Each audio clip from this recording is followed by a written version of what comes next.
Hi guys! Papunta nga pala kami ngayon sa Lubok kasama ko ang aking kapatid. Tingnan mo na. Yung asim. Isa-surprise nga namin ang aming inay dahil birthday niya nung nakaraan ay hindi nga kami nakapunta dahil kami may mga pasok. Kasama ko nga din palang aking mga pinsang tulog di kaya kayo walang makahuntahan. Hindi naman ako makakatulog pagka garning biyahe at pakiramdam ko kayo ako'y lalong naliliyo. Ay di ako'y garni lang pagka ako'y nasa biyahe lalo na pag ako'y papuntang Lubot gawa nga ng paikot-ikot tandaan. Kaya hindi ko nakakaalam sa ini nga pala ko kami lumaki sa Lubok. Nagkahiwa-hiwalay na nga laang ay di nung kami mga college na. Nauwi na lang kami di pagka garning may mga selebrasyon at doon na lang kami nakakapagsama-sama. Kaya nga kami nagdesisyon na aming isa-surprise ang inay dahil miss na nga din namin. Pagpasensyahan nyo na aking boses at ako'y garning paus na paus. Nagising na nga si Simone at sa garning mukha pihadong inuukit na naman ang kanyang kuya. Maya-maya pa nga lang ay nandun na kami sa Lubok. Nag-ikot-ikot nga pala kami habang nag-aantay pa ng ibang pasahero sa pangalawang jeep na aming sasakyan. Tingin mo na din ni Alay ay. Yun.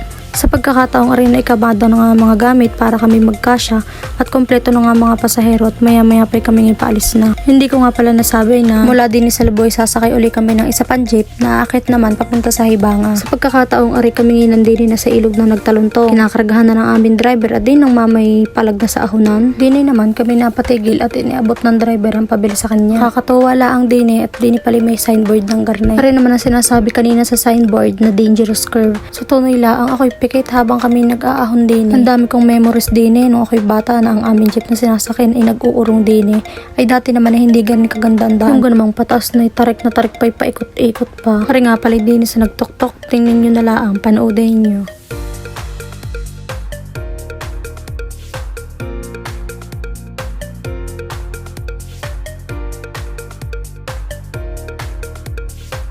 Inip na nga din si Simone at pag sa init baga naman nga ng aming biyahe. Maya-maya pa kami nakarating na sa aming final destination sa Hibanga, Lubok, Batangas. O digi pagkakaganda, pumarni ka, tumesting ka. Maya-maya pa nakarating na nga kami din sa amin at inuno na nga namin ang atay ng paggagawa ng dessert para bukas ay hindi na kamali-mali. Hindi ko na nga pala na i-video ang naging reaction kanina ng inay nung kami nakita at yung ganamang sa excite namin na magkita-kita ay wala nang makaisip mag-video. Pagsasarap naman din at bukid na bukid. Pagkakapares ko ng hangin.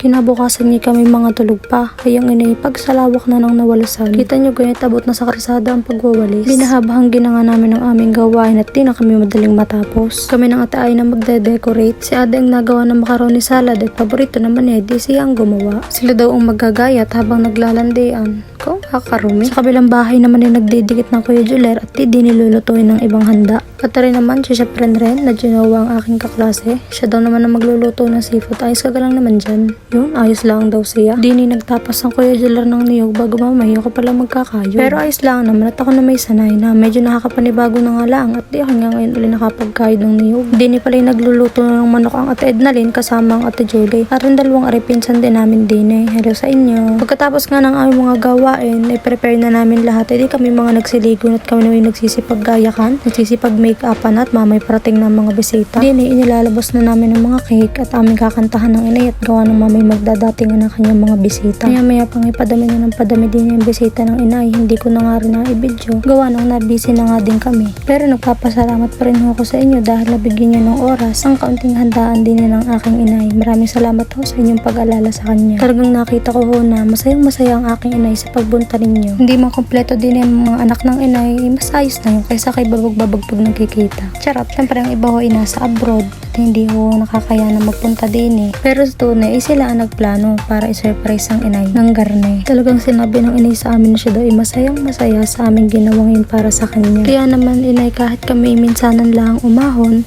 at minsanan lamang tayo magpangoy-pangita. Ang amin mong pagmamahal sa inyo hindi minsanan lamang. Tandaan nyo na kayo ay mahal na mahal namin. Palagi namin kayong pupuntahan at palagi namin kayong uuwian.